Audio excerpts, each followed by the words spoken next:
What up, everybody? What's up, everybody?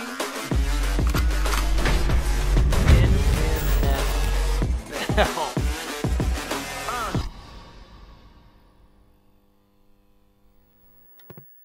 What's up, everybody? Welcome back to the What's Up, Everybody channel here with my co-host, Sweet T. Wait. What's Up, Everybody channel or podcast?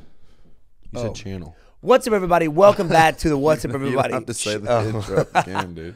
You almost said channel again, bro. I know, dude. Podcast. But, I mean, it is on the channel. It's on the channel, but it's the it could be the What's Up, Everybody channel. I was ready to do it all over again. I know. And say channel again. Boom, boom, boom. That's right. Boom, That's boom. how we do things, man. I'm on it. You got a producer like me, you know, I demand perfection. That's right. I mean, would you be a producer? I Yeah. think so. You were definitely the producer. I don't know, though, dude. Being a producer, maybe it's just, you know, the talent that I work with. It's a little stressful. You're a producer. You're a director. It's a little stressful. You're the editor. Mm-hmm. That's why I pay the big bucks, dog. Editor-ish. But, yeah, you know what I'm saying? It's it can be stressful at times. Maybe Like this morning. Yeah. Like, you know, not showing up on time or making got a little extra Z's. Yeah, somebody's sleeping in. It's work. Sorry, Sweet Tea. I love you, dog. But enough about me and my production skills. You know, Steven Spielberg, hit me up if you need anything. Steven Spielberg. WB, 40 years old. Happy flipping birthday. Thank you, dude. I forgot it was my birthday. You got to yesterday. be like one of top 3 oldest fighters on the UFC roster. I mean, you got to be pretty old when you forget it was your birthday, like yesterday. I know. Yeah, I know. 40 years old. Yeah. I mean, there were guys that you had, what's his face, just retired from, he was 46. Right? At Bellator. Emelianenko. Mm-hmm. You had, what did Clay? Clay hadn't retired yet, right? Clay Guida? No, I mean Glover Teixeira. He didn't. Clay. You said I said Clay. Hey, bro. Glover. I mean, Glover was 42. I'm pretty sure. But he didn't retire though, right? Yeah, he did. He did retire. Dang it. He retired. He said, "Time for me to train up my boy Pajeda. I got to live vicariously through Pajeda." Yeah, Alex. Mm-hmm. Okay, so who else? I mean, Clay. Alexei Olenek. He's Clay? like 58, 59. Wait, what? I was about to say. No, you know that dude that gets everybody in the the Ezekiel chokes? Yeah. He's like 45. Dang, bro. Something nuts. Clay Guida's like 40 something. No, I think he's 40. I want to say he's like 40. You know what Siri would know? Or maybe not. Siri wouldn't know. Siri struggles on a regular basis. But let's see. You suck, Siri. Hey, Siri, how old is Clay Guida? 41. Just showing you a picture Year right older here. than I am. 41. It's cool. We still got some veterans out here. We do. But you're definitely up there. Yeah, dude. I am. You're definitely creeping up. But guess what? Chicken butt. Very good, dude. Now, but for a what? On that card, me and Clay both, we did work. Yeah, you usually do well with the veterans. You know, it was you and it was Aldo on the Jeff Neal. Mm-hmm. The Jeff Neal card. You know, he did well. You did well. We harness in that veteran energy. Yeah, felt it that night. You know? How do you feel when people are like, you know, MMA is a young man's game? You know, like, I mean, what do you feel like people usually associate old age with negatively in terms of skill sets? Like, you know, oh, he's just getting old. Like, what's the number one thing you think of when you see a fighter who is starting to get up there in age? What happens to that fighter where you're immediately like, yeah, he's just getting old? If you understand the question. Yeah, I understand. What are you saying, Sweet Tea? No, I didn't word it too well. So, I look at a few things. Like Jose Aldo, I don't think he was. He could have kept going. He was still up there defeating some of the top guys. He still had the speed. He still had durability. But when you got guys like, and they don't have to be old. If they look like they're old, like Tony Ferguson, for instance. Mm-hmm. Tony Ferguson has taken too much damage, and what I mean by old is old in the fight sport. and just you taking. can be young but still be old. Like Jose's in his mid-30s. Yeah, I know. I thought he was older than I was. Yeah. Well, see, that's what happens, I think, when you start at a very young age and you have battles through those years. You just every fight's just a crazy battle, you know? But, you know, that's what I look at. Like Ferguson, like you got so you look at like BJ physical Penn, appearance. Physical appearance. No, not just standing there, but how they fight. Them guys, you know, when you're out there shaking your head like this, like what Tony Ferguson did in that fight, I'm like, bro, this is like the third fight in a row that you've been in a war like this. Like, I don't like seeing it. BJ Penn. Yeah. You know, we all know what happened weird there. towards the end of his career. Yeah. He should have stayed retired and not come back. Yeah. But just the... And you can tell by their mindset. You know, you listen to them in interviews and how they act during, you know, the week of the fight, or even I can literally see them and where their mind's at. It's like an aura that they have, like a spirit about them, where you like, all right, he's just out here for the money. He's just out here to do his thing, like, you know, just to be here and, you know, and you see that. But then you also see on the flip side where people who really are getting on, but they're still trying really hard, but they're just coming up short. Like I was about to say Frankie Edgar. You can see he really wanted it. And, but, you know, he just. Yeah. He kept getting knocked out. Yeah. It's like the times. Like it was like they just like leaped him. The people in the division, they just, you know, overtook him, and he just didn't have that success anymore. Yeah, I mean, but you still see guys that are fairly up in age, but they're still, the fight's like super close. He didn't take a lot of damage, you know, and he's still excited. Yeah. Like, all right, he still go. Like you? Yeah. I'm still excited about it. I mean, I don't feel like the only time I felt like anybody really just, and I wouldn't say dominate, but wrestling was when they just held me down. You know what I mean? I didn't take any punishment. I literally walked out of there without a limp or anything. I didn't get hit. I just got held down. Yeah. You know? So, and it's funny because people see that and they're like, oh, he's done. He's old. I'm like, what? I just got held down the whole time. If I was sitting there on my back getting beat up like I did when I fought Matt Brown, that would be rough. Yeah. You know? Just constant mauling. Mm-hmm. Yeah. It's and I hope I don't get mauled my next fight. So just throwing that out there. Yeah. Another kind of sign too is like when they can just never win that big fight. That's kind of where Jose was. He would have success, but then he just got to a point where he would just like lose that close fight to the person in front of him. Yeah. And just make that, and you kind of realize like, all right, well, you know, if you finally come to the terms in your brain where you're probably not going to win a championship, because you can't beat that guy, like you've tried a few times and you just can't get there, then that spirit kind of leaves you too, kind of increases. I mean, I did beat Tyron twice. Yeah, no, but you're still in a unique position where you're still in the top 10. You know, what am I right now? Am I 6? I think you're 6. Okay. I moved up to 5 for a second there. Yeah. Until who was it? Who took your spot? Somebody new, right? Somebody fresh, kind of. Bilal, yeah. After he jumped in there. That's right.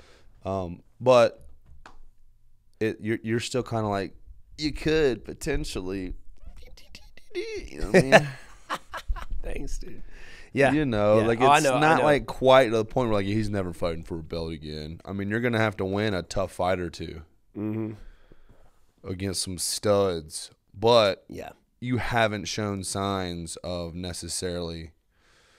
Well, I mean, you know, in terms of wrestling, you didn't do bad in the wrestling. You got taken down, but you didn't get necessarily like submitted. That one part where he had my back and my legs up in the air and just taking punches to the dome. But even that was kind of weak. Yeah, they didn't hurt at all. Like I don't know why. I had my sparring partners hit me harder than that. I don't know. Well, you know, basically what I'm trying to say is like, I still got it. The door's not fully shut. It might be like cracked. you know, but I'm still, yeah. I still feel good, though. I'm 40. I mean, compared to a lot of the guys out there, 46. yeah. 6 years from now. Yeah, but they're not like top contenders, though, you know? You're still the top contender at 40 years old. Let's go. Fighting the best of the best is what I'm saying. Yeah. Do you think you'll get to a point in your career, like if that door does finally shut and you're like, yeah, there's really no chance of me ever fighting for a belt, that you'll quit fighting? Maybe not quit fighting. Maybe MMA. I feel like I could do kickboxing all day. Mm-hmm. You know, I could kickbox forever. I feel like and to be honest with you, when it comes to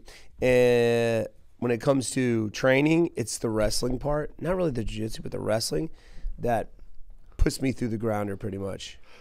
You know, the neck aching, guys shooting in at your knees that wrong way. You know, and it's like, dang, I tweaked my knee. Dude tried to outside trip me and sat down directly on my kneecap, you know? Mm-hmm. Stuff like that really hurts. Wrestling, that jacks me up. Not the striking, not the jiu-jitsu, but it's the wrestling that messes you up. Wrestling's hard. Dude, it's it tough. is. It's hard on rough. the body. Every wrestler who's been wrestling for a long time has just a plethora of injuries that they're neck dealing injuries. with. I mean, you know, knees. and you can only put them off for so long until they finally catch up with you, or you try and take care of them right away, and then obviously you're getting behind, like in your career, because you're having to sit out, can't train, stuff like that. Wrestling's tough. It is. It's rough. It is a tough path. If I retire, when I retire from MMA, it doesn't mean I would stop competing in other areas of the fight sport. You know? Really? So you think there's because I know you've made the statement in the past that if you were done with the UFC, you'd just retire. You mean just MMA? Yeah, just MMA. Like, I won't go to Bellator. I won't go to PFL. I won't do none of that stuff. Mm-hmm. It kind of seems like people who do leave the UFC and go to other organizations, for the most part, there's been successful people like Ryan Bader or that one dude that just won PFL who got beat by Israel Adesanya. Oh, yeah, you told me he's champ now, right? Wilkinson, At I think. PFL? Yeah, he won his. He's also looking super jacked, you know what I mean? Not saying anything, but he looks like a totally different human in PFL. You know, there are some success stories, but most of the time, a lot of the time, you know, Anthony Pettis. Yeah. Who else went over? He's looking changed jacked right now, organizations too. and didn't like do super well. I mean, you had Rory McDonald went to Bellator. He fought for the title. Oh yeah, he was the champ for a fight, right? And they got beat by he beat Douglas Lima. But then he went up to 85 and got got pooped on by Gegard. Yeah, Gegard Mousasi. And then he came down, and then I think Douglas beat him for the belt, right? Yep. And then he was done after that. He's still another guy that I felt like had some more left in him. I know he was kind of growing his family. Mm-hmm. He had a few kids, but he still looked young. Yeah, but he was in wars. But he also has been in wars at an early, like, he started fighting, 18 or something like that? Or was in the UFC at like 18, 19 or something like that? Yeah. Don't remember. But, yeah, man. So I feel like I still have some left in me. That's good. I hope so. Yeah. Hope so. We'll see. How many fights you have left on your contract? 4? Like 18. 18. Like 4 more fights? Yeah, something like that. Four more. That's crazy, man. You've been fighting in the UFC since 2012, and you've been in the top 10 since you beat Ellenberger. What was that, 2015? I think it was 14. Was it 14? Pretty sure. Because I fought Johnny Hendricks in 2015. Really? Mm-hmm. Like and I fought Rory Rory that same year, and then I fought Tyron in 2016, I'm pretty sure. Let's see. That took place on that was 2015. Really? That was July 2015. No. When did I fight Hendricks? Because I fought Hendricks right after that. Mm-hmm. Yeah, because it was a first-round finish. So you were, like, living the dream. Thompson versus Hendricks took place in 16. Oh, wow. Okay. So you fought in July, and then you fought in February of 2016. Got you. And then I fought for the Rory title later that year. Oh, that's right. Later on 16. Yeah, in like June of that year, and then you fought Tyron the first time in November, I think, of that year. So you fought 3 times in 2016. Yeah. Fought him in November. At Dang, Madison that was Square like a Garden. crazy year for you. I know, dude. Jumping around like crazy. Thompson versus Woodley 1, or just UFC 205. I'm pretty sure that was in 16.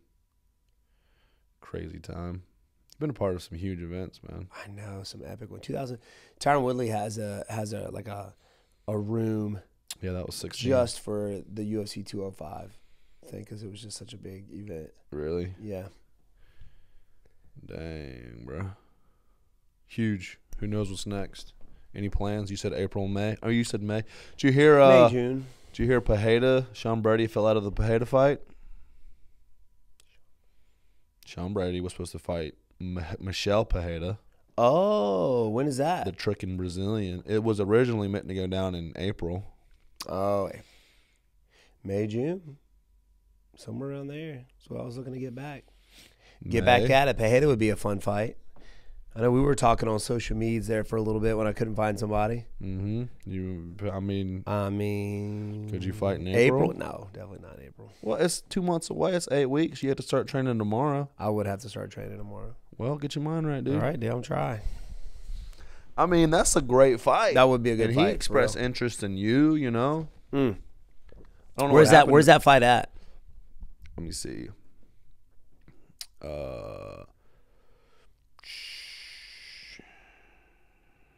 That Vegas. was supposed to be.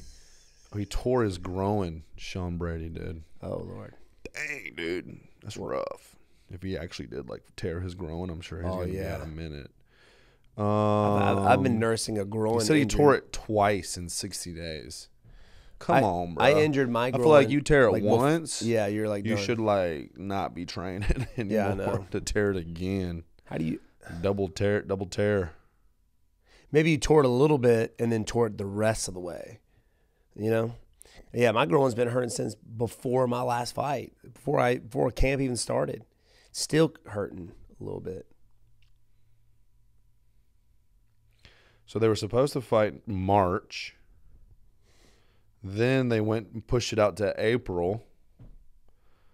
And then he called it off again. Where's the April 15th card? He's over there. Pereira posted a video of him squatting like 405 pounds. Really? Box squatting. I'm like, dang, bro. Lord. Kansas City.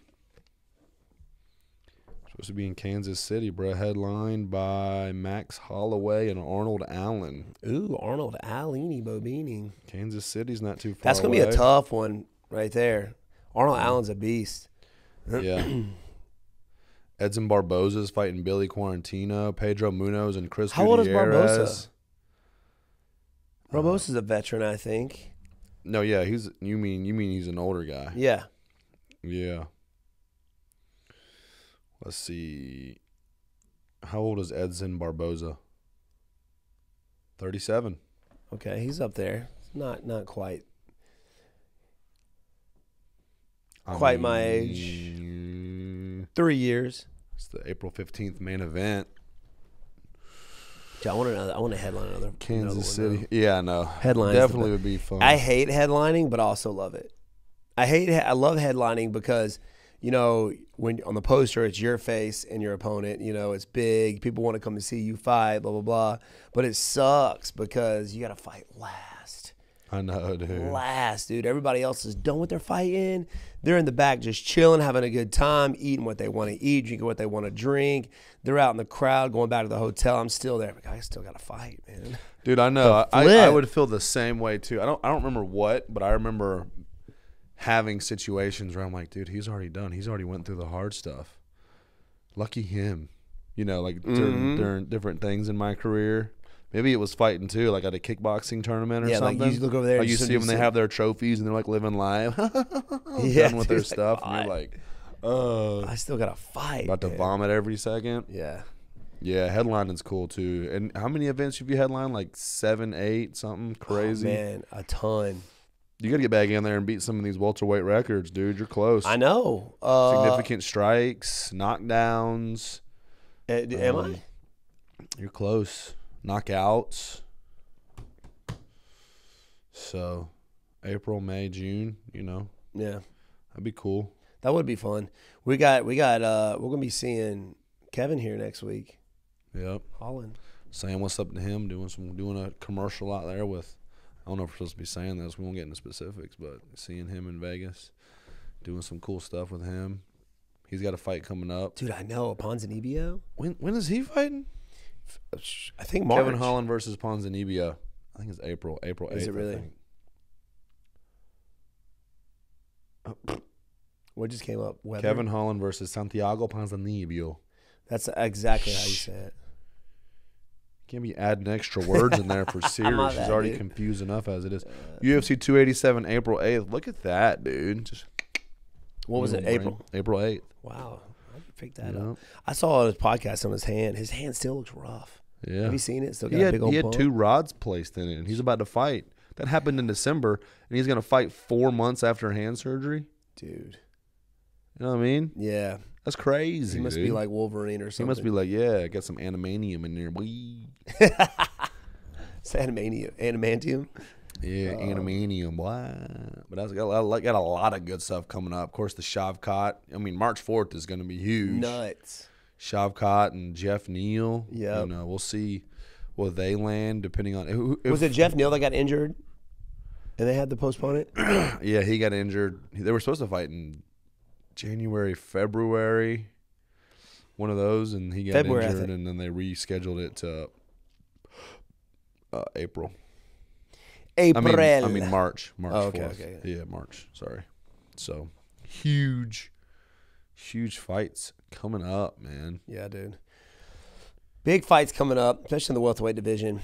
So, I'll be watching that one closely. I mean, I've already fought Jeff Neal, but he's coming back with a vengeance. He's fighting Shavkat. He knocked out Vicente Luque, finished him. I don't think he's ever been finished. Nope.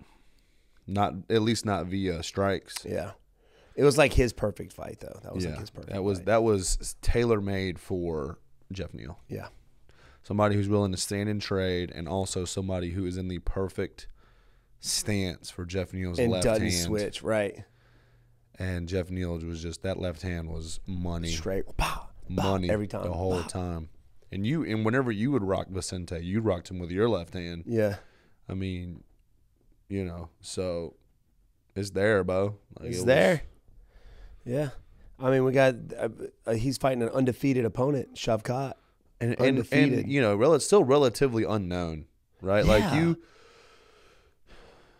and they were talking about this about Jack Della Maddalena last night too. It's like they've won 4 fights in the UFC or 5 fights, but you really, and even Hamzat was like that. You really don't get to know or understand how good a fighter is until they face some sort of adversity. Yeah, because that changes people.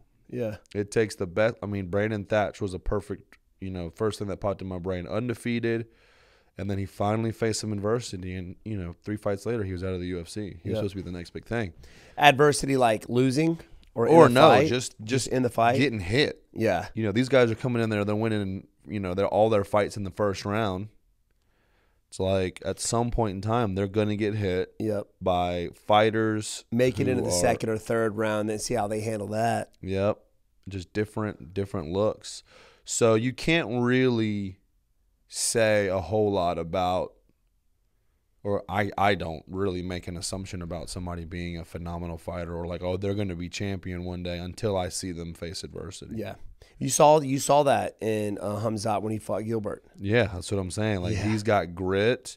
He's not just, if he doesn't get it done in the first round, then he's not done. Like, you see that he's got the toughness, he's got the heart, he's got the he was standing there hang in there with the best. Yeah, and Gilbert's been at the best in the welterweight division for a while too, like at the top. But that was the kind of first time we saw Hamzat like as immortal. Yep, that's what I'm saying. You just don't know, and now you can say, okay, you can say with confidence how good Hamzat is. Yeah, right? Well, before we're like, nah, dude, I have no idea. We got to, everybody kept asking, how good is this guy? How good is this strike? Well, I've only seen him throw one punch, dude. Yeah. I I've don't only know. seen him wrestle and then even Islam, that fight, which we'll get into in a second. You saw him face adversity against Volkanovski, and he hung in there. So now you can make an even better, educated statements about Islam, now seeing how he handles somebody who can wrestle, and that's just a whole lot more fun for me. I would rather see somebody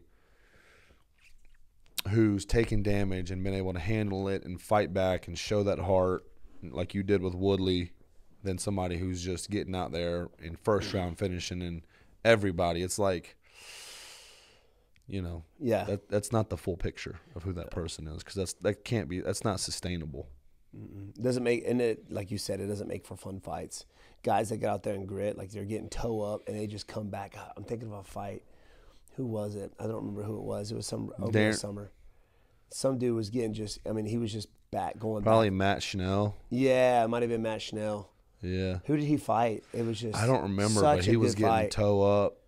And just hung in there. Just kept going. Like, you saw his spirit that day, Yeah. For the first time in the UFC. I saw it. I was like, you got to respect that. Yeah. Got to respect that. So, we'll see. We will see. Bo Nickel's another one of those guys.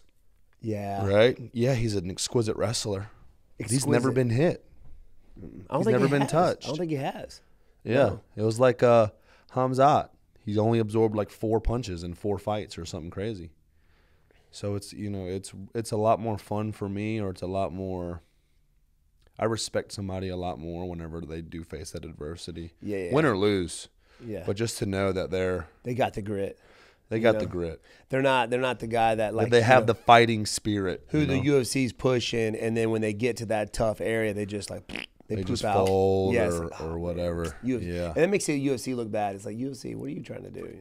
But then when you got guys that just have that grit, you finally find out like, okay, all right, yeah, good choice. Yep. What's next for him, Bo Nickel? Like, is he making it to the big show yet? Yeah, I think he has a fight lined up. Undercard. Yeah, I want to say so. Let me let's look it up. Tony's breaking stuff over here, guys. Bo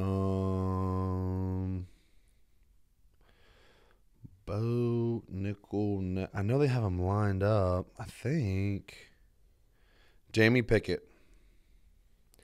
I mean, Jamie Pickett's tough, but he's like, of course, it's crazy that Bo Nickel's in the UFC and he's 3-0. What weight?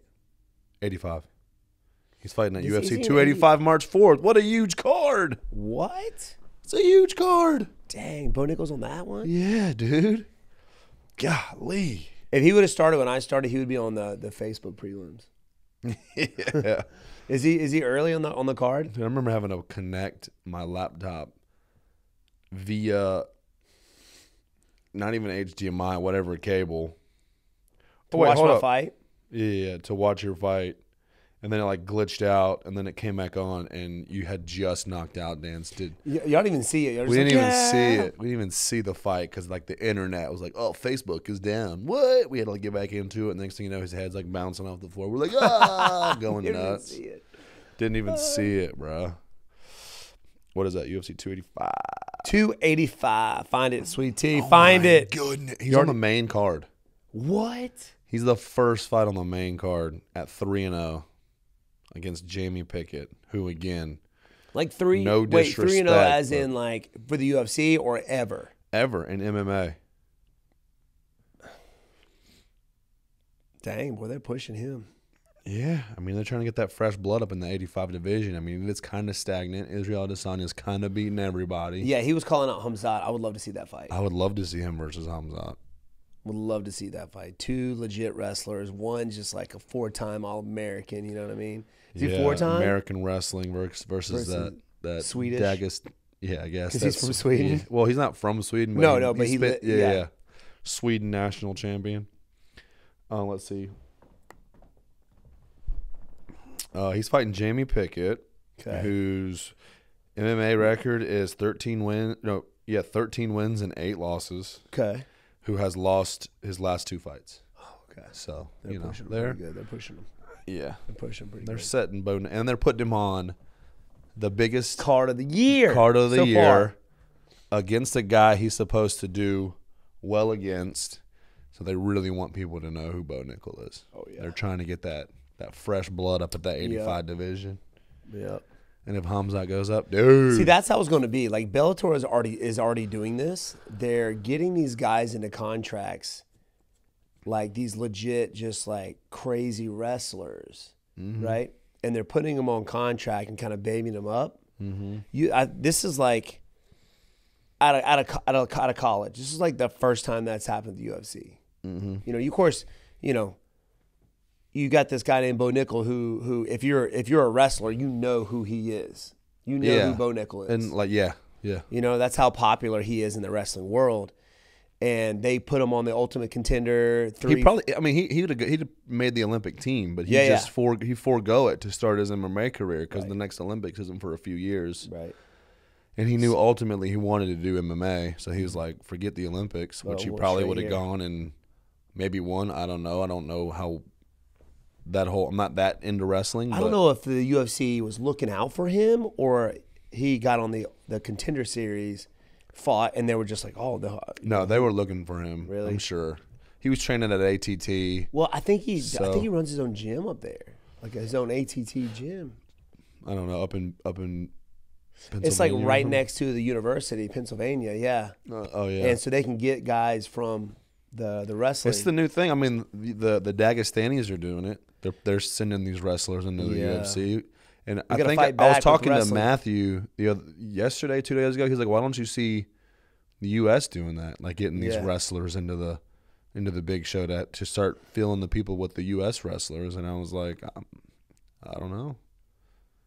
I feel like the Dagestanis though are on a different level when it comes to that because they grew up wrestling, but then you have Sambo that a lot of these guys have done as well. And that's what I mentioned too. Is Sambo, they have strikes with the wrestling. Yeah. But to get a collegiate wrestler who's never thrown strikes before and put him into you see it with, like Phil Hawes is a good example. Yeah.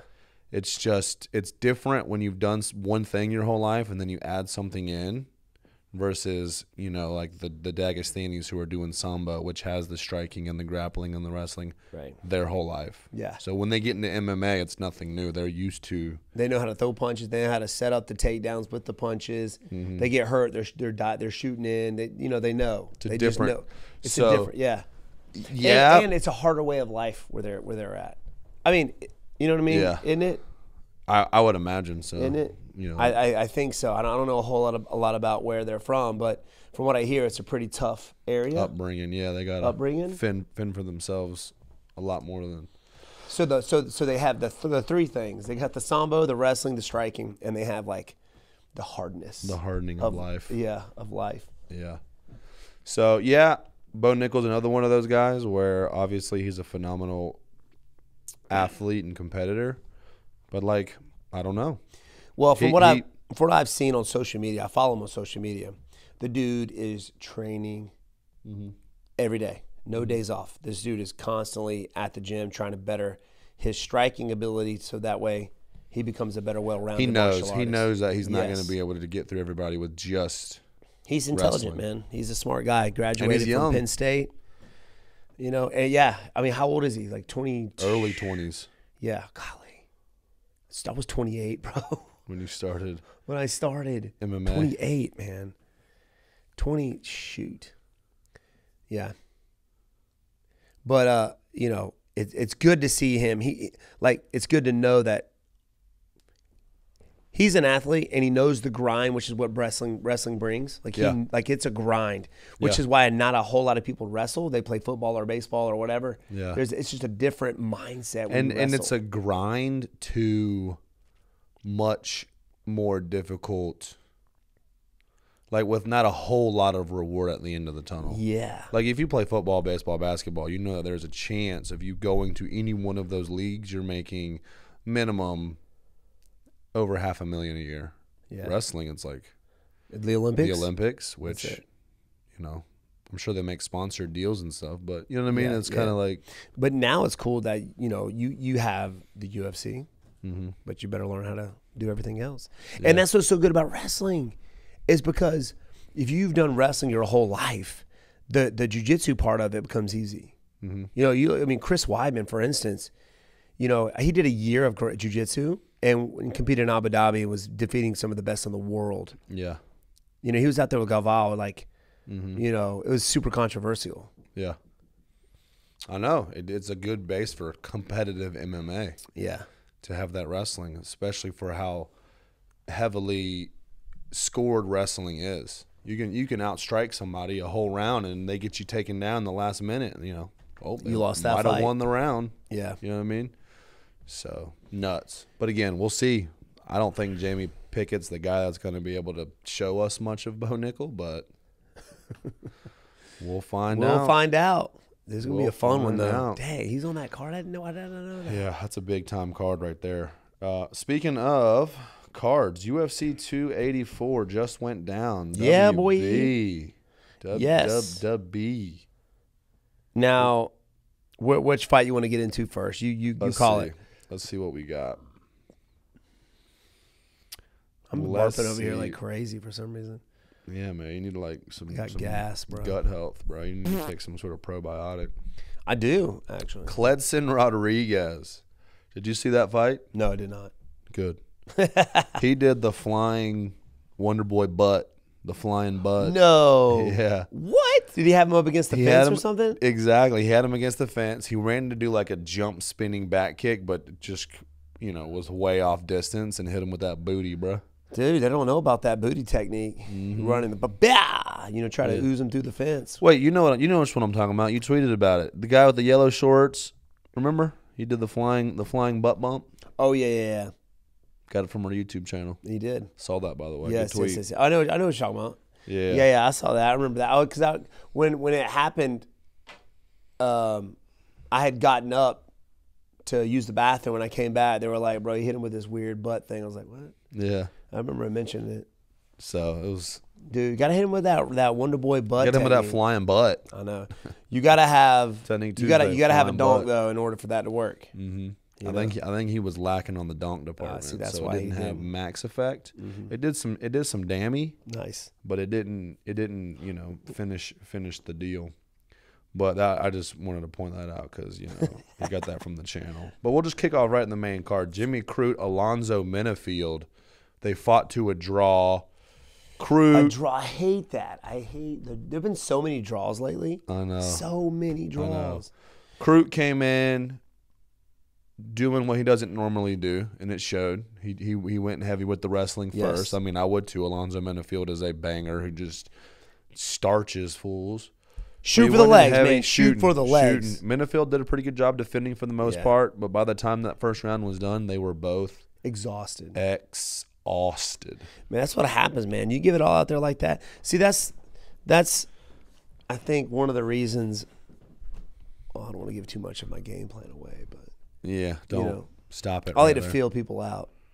Mm-hmm. See what kind of mistakes they chill, make. Chill. Sorry, my bad, dude. Jafil, I got you. I got you. But this was something. And again, you tweeted about this, but I saw it too, and we talk about it all the time.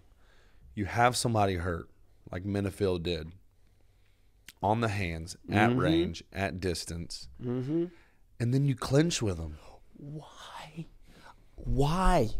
You're hurting them. Finished the fight at any moment in time, and he would just constantly engage in these grappling exchanges. He was already tired. Yeah. You know what I mean? You're like, oh my God, I can't throw anything anymore. Let me just lay on this guy for a second. Let me take a breather. But when you have somebody hurt standing up, like that's how you hurt the guy. You hurt him standing up, and then they stagger, they fall down, and then you jump in their guard. No, dude. I've seen so many people recover from clinch. Don't let them grab you at all. He was rocking Crute, and he would just even Bilal mentioned it. He was like, dude, this guy, I don't know if he has low fight IQ or if he's just tired, but he needs to separate and throw. And they ended up, he essentially gave the fight away. Yeah. By doing that. He could have won the fight. He essentially gave it away. Hope you're listening, dude. Don't do that again. Okay. Or anybody out there. Don't. You have somebody hurt. And I know I get why you do it, because in the referee's eyes, if you're on top of them and you're hitting them, whether they're clean or not, the referee will probably jump in and wave it off. But that's the deciding factor, whether you go another round or you finish it right there. Finish it right there. Yeah. You're a big proponent of the letting them back up. Yeah. Yes. So that you because, can do it again. You know, I've seen so many people. I mean, for instance, what comes to mind, when Matt Brown fought Damian Maia, Matt Brown hit him with that elbow. Boom, drops him, Damian Maia. And then literally jumps in Damian's guard. Why would you ever do that? Ends up taking his back and choking him out. Recovered him. If he would have let him back up and hit him again, it would have been over. He'd be one of the best grapplers of all time. Damn, you know, bro. Jumped into his guard. I'm like, when he did it, like everybody around was like, no. Yeah. Oh man. But you also got to watch out too. You know, the old what's his face, Pat Barry in Czech Congo. You had him hurt. Well, that was he was like, running in with his hands completely down, chin out there at its farthest. Douche. Just got domed. Dang, yeah, that's rough too. Yeah. You gotta be smart. There's pros and cons to each, but I feel like in the UFC, if it's a draw, you should go an extra round. Yeah, forget the draw. Give me one more. He used to do that in kickboxing. Remember that? If it was a draw, you go in an extra round, and the person, and you know who's going to win by the way they acted. Like, it's a draw, and you see a guy go, like, yeah. And so you know the guy go, like, dang, dang, I gotta go again? Go again? Yeah, like, all right, he's losing this round. Dang, bro. You know how crazy that would be? Hey, we're going another round. That would be nuts. People would be like, especially if it's a great fight. Yeah. I wonder why they don't do that. Maybe Well, just they have a contract certain time that they have, I guess, on air. Yeah. Maybe. Well, I mean, pay-per-views, like I guess, but I mean, one extra round, you know, can't be a whole lot of time. Right. It probably has something to do with the contracts. You sign the contract, but you put it in the contract. 3-round fight with the option of an extra round, a deciding round, whether it be a draw or not. You know, you can take care of that. I don't know why they don't do that. You know, it'd be crazy if they did a rock paper scissors instead of like another fight. Yeah, the winner's decided by a coin flip, heads or tails. No, it's like you don't get a title shot. Yeah. Dang, bro. That would be hilarious, man. Yeah, that would be rough. Justin Taffa starched his dude. Not much to say there. It was only 1 minute and 6 seconds. Jack Della Maddalena, the newest Australian welterweight. Yep. First win under former manager Tim Simpson's new management company. Oh, that's right. Yeah. Some say that arguably the best boxer in the UFC, but I mean, you know, there's about 17 of them at this point. Everybody says they're the best boxer. I'm the best boxer ever. But he's got good hands. He's another one of those guys. He's finished all of his. Is he ranked right now? No, his next fight will probably be a top 15 guy. Yeah. He's won 4 fights in a row, all first round finishes. He beat a tough Randy Brown. Yeah. You know, Randy Brown's not a killer by any means. He's beatable, but he's tall, he's lanky, he's athletic. And Maddalena just pressured in, landed that one big shot. You know, down Randy Brown went, and he ended up getting the submission off of that. But I would say, what do you think? But there really wasn't a whole lot to go off of, and there really hasn't been a whole lot. And that's another guy that they're like, this guy's going to be a title holder in 2 years. Now, the difference with Maddalena is that he's been beaten. Yeah. He actually lost his first 2 fights via stoppage. I think he got submitted and TKO'd, and he's gone on to win like 14 straight. Dang, 14? 14 in a row. Something like that. So, you know. Wait, you're talking about the guy from Australia? Yeah. Yeah. The welterweight. So he's been through adversity. He knows. Yeah. I mean, Yeah. you look I at his didn't nose. see the fights, but yeah. You know he's a tough cat. Yeah. His nose is still broken. Yeah. It's still broken. He's like, you know what? I'm going to get this thing fixed after my fight career. Like, I don't even breathe out of my left side of my nose. I'm good. If I keep finishing everybody in the first round, then I know, man. Just hitting with that I think it was a right hand or left. I think it was right hand. I think it was. Yeah, I think Randy Brown was leaning back, and he did like a looping, caught him like behind the ear with the right hand. I think that them ear shots, dude. Like that's and that's what it did. You see his Randy Brown. He wasn't knocked out, but his legs went out. Yeah, and then I'm pretty sure he knocked himself out when he went head first into the canvas. But he still, I mean, it was like 2 minutes into the fight, so Matt Atlanta was fresh, still had all of his energy. Yeah, but you have those. There's a small percentage of people out there that, for some reason, just have lead in their hands. Mm-hmm. Just they hit you with that one shot, and out you go. There's no recovering. It's just they have something in their bone structure. I don't know if their bones are denser. Mm-hmm. I don't know what it is. Neanderthal strength. They just hit you with that one shot, and out you go. And it seems like he's got it. I mean, he's got accuracy. He's got good timing because he's finishing dudes in the first round. Mm-hmm. He's just smoking with that right hand. But he's definitely one to watch out for. That's for sure. Mm-hmm. And then you see him in just the welterweight division. People say the 55 division is the most stacked. Welterweight division, I mean, it's pretty close. When you look at the top 15 per capita, the top 5, nuts. Crazy, dude. And all freaking wrestlers. Nuts. All wrestlers and grapplers and except for Leon. Leon's kind of both. Like he's like everything. You know what I mean? Yeah. But mostly known for his striking. Obviously, he knocked out the champ with a head kick. But like you mentioned before in the past too, he's really honed in on that wrestling too. So he's got a good mix of both. Yeah. But you just see those guys, and it's like maybe he could be champion. Could he beat Shavkat? Could he beat Jeff Neal? Could he beat you? Could he beat Bo Nickel now? Because he's main event right now. Could be fighting for the title. Nickel's 85 though. Oh, that's right. That's right. I keep thinking he looks like 170. I know he doesn't look that big. So we'll see. Another guy that I can't confidently be like, oh yeah, dude, that dude is he's the next one. I haven't seen any of his stuff. I haven't seen once you know the guy they're starching, it's like I didn't know his opponent that well. I didn't really. I want to say Randy. Is it Randy Brown or was it Curtis Millender? Let me look him up. Was he the guy that Nico Price knocked out with those hammer fists from like his guard? Oh yeah. His opponent? Yep, Nico Price knocked out Randy Brown from guard with like the hammer fists, like Randy Brown had Nico on his back, and Nico hit him with like a up punch. Yeah, it was weird. Like hit him right like. Yeah. Yeah. Dang, dude. Well. You know what I mean? Nico's on my last card. He's a cool cat. Yeah, interesting fellow. Wasn't he like fishing from? Oh, that was weird. Yeah, he was fishing. Was it Nico? Yeah, it was Nico. Fishing from the Nico hotel Price balcony. Was just the freaking fishing out there. He had a big old pond in Orlando. he caught a fish. He caught a fish from like 4 floors up, and he threw it back. He's like, just launched it. Oh my god! The fish lived, swam away. Yeah, but, no fish were harmed in that. In that toss, in that. Golly. All right, let's see. UFC 285. Well, then the next is the co-main event. Yair Rodriguez, Josh Emmett. Yair, man. I thought it was going to be a super tough one for Yair because Emmett is just knocking everybody out. And he just gets to the inside and he throws heat, But when you think about it, though, when you do think about it, it is against guys who stand in front of a guy, stand in front of Emmett. Mm-hmm. No movement. Just stand there and bang throw it out. Hand for hand. And Yair's not that fighter. He's a range guy. I mean, he'll hit you with upside down, reverse elbows. This guy's nuts, dude. Switch kicks. Unpredictable, this guy. I know. We don't want to get into too much of it because our next Technique Tuesday is going to be on the electric striking of Yair Rodriguez. But what a stud. What a deserved. Yes. He's the interim champ. And then that's going to be a crazy fight. He's the interim champ right now? Yeah. What?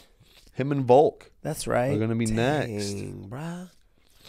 That's going to be crazy, too, because can Volk, Volk is phenomenal. Dude. Volk is Volk. He just fought the 155. What's crazy about Yair, against anybody else, you're saying, Volk's got that. But Yair has so unpredictable, he can hit you with a question mark kick over the shoulder or a switch kick or an upward elbow or a tornado corkscrew to the liver at any moment in time. Yeah, it's that Taekwondo style that he's got. And he's kept it. He's really honed it in and made it strong. And for MMA. Yep. He takes guys down. He'll wrestle you too. He's not afraid to wrestle. He's got good jiu-jitsu. Yeah. He's a really good fighter. And I always thought he would kind of have trouble with the shorter, stockier, stronger but he's showing that he's strong and stout. Put Emmett in a box. Emmett didn't know what to do. He didn't know what to do. Phenomenal. No. Phenomenal performance by Yair Rodriguez. So be watching out for the Technique Tuesday. That's actually going to come out this Wednesday on Yair Rodriguez. Finally, main event, Islam Makhachev, Alexander the Great Volkanovski. I thought Volk did better than what I thought. I mean, yes, he got his back taken a few times, and I'm like, scary, bro, scary. And if you have a Dagestani on your back, like that's scary. Yeah. Ket was cool. Mm-hmm. He did very well standing up. Like, he made Islam have to shoot for the legs. Mm-hmm. I thought his striking was really good. He did very good stand up, but man, Islam's just too big, too strong. That was evident too. And Islam, he didn't do bad on the feet either. Yeah. He didn't do great, but he landed. He staggered Volk. Really used his jab. He didn't get out of position a whole lot.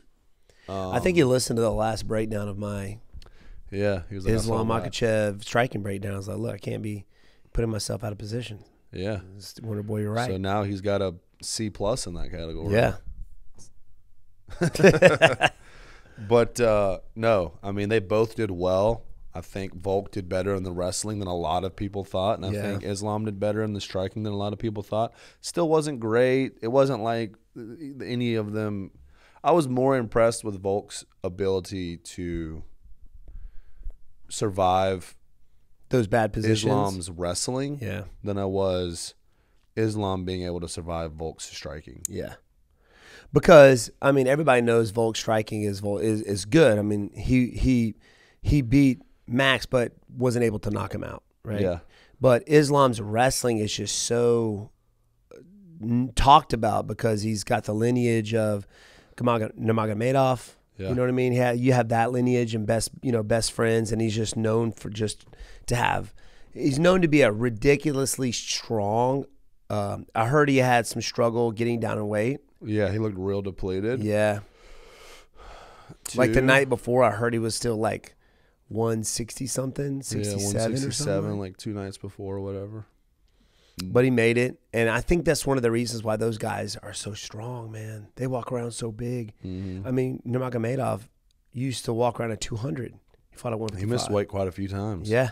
On my car when I fought Tyrod the second time. Mm-hmm. He showed up like 25 pounds overweight on fight week, and everybody like knew immediately that he wasn't going to make it. It was like a weird thing. But yeah, I was picking Islam to win because anytime cutting weight is always an advantage for the wrestlers, for the grapplers. That's why people do it, right? Right. They're the ones that actually brought it into the sport, I think, the wrestlers. You cut weight so that you can get your weight back, gain it back, and then use your size, your weight to hold down and to tire out and to make your grappling more effective. Yeah. So I thought that when Volkanovski's going, even though he was jacked his whole life before MMA, he spent his whole career at 45 for the most part, especially his UFC career. Yeah. So I just thought him going up to 55 and then Islam being as big as he was, I just was like, you got to give it to Islam, the advantage to Islam, just because of the size of the. But and that's his whole game plan. That's his whole game plan, though, is find the right time to shoot. And I was saying that during his breakdown, like he's got good timing, but better when it comes to the shot. Yeah, like his ability to drop for that leg whenever Volkanovski would shuffle in. Yeah, that level change and in on the leg, it was perfect timing. And because Volk's a shorter guy, he's got to go even farther distance, so it's got to be even faster and even more explosive. So I was impressed with Islam. I was impressed with both of those guys. It was a really good fight. Volkanovski outstatted him on the striking, but Islam ultimately had 4 takedowns with like 7.5 minutes of control time. So close fight. I thought Islam edged it out. I did too. People were saying Volk won it. I'm like, what? No, dude. Yeah, no. I didn't see Islam winning 4 rounds. I mean, I thought 3 rounds to 2 was fair. So that one judge was like, but great fight. I thought it was great. Good card, man. Good card. But the next one. That's what everybody's waiting on. The next pay-per-view card. Nuts, insane, huge. John Jones gone. Like, what the heck? We'll see what he brings, man. Been out for 18 years. Finally happening. Yeah. Not with who we wanted him to fight though, but he's back. He's back. We'll see if he's back, but he's back in fighting again for the UFC. Against I think it's a tough matchup for John.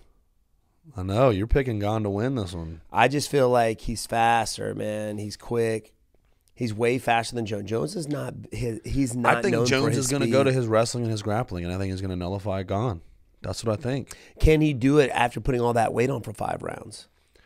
I think we'll see. Yeah, we'll see. Yeah, we'll see. But the thing is, too, Gon is very intelligent. Like his game planning going into a fight is just like really good. Except for when he fought Ngannou and he got taken down like 15 times. Obviously, and then he went for that heel Nobody hook. saw that coming. He went for that heel hook and gave the round up and like basically gave the title away. But yeah, I mean, he has some jiu-jitsu. He submitted some guys, but it's not on the same level as John Jones when it comes to the grappling part. Yeah. But I feel like Gon could keep him at bay. So we'll see, man. You got to tune in and got to watch. We shall see. We just got to watch it. How many weeks is it? Is it next?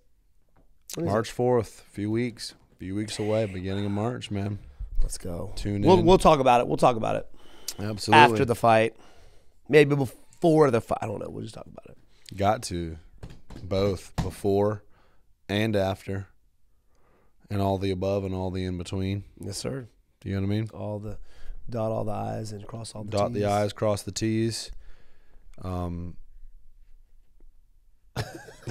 right, guys. Appreciate you guys listening, hanging out with us today. Enjoy your Mondays. Tune in, like, comment, subscribe. Woo! Spotify, Google, Apple. Attending Tuesdays on Wednesday. Hit the notification bell so you don't miss it. Yes. Peace.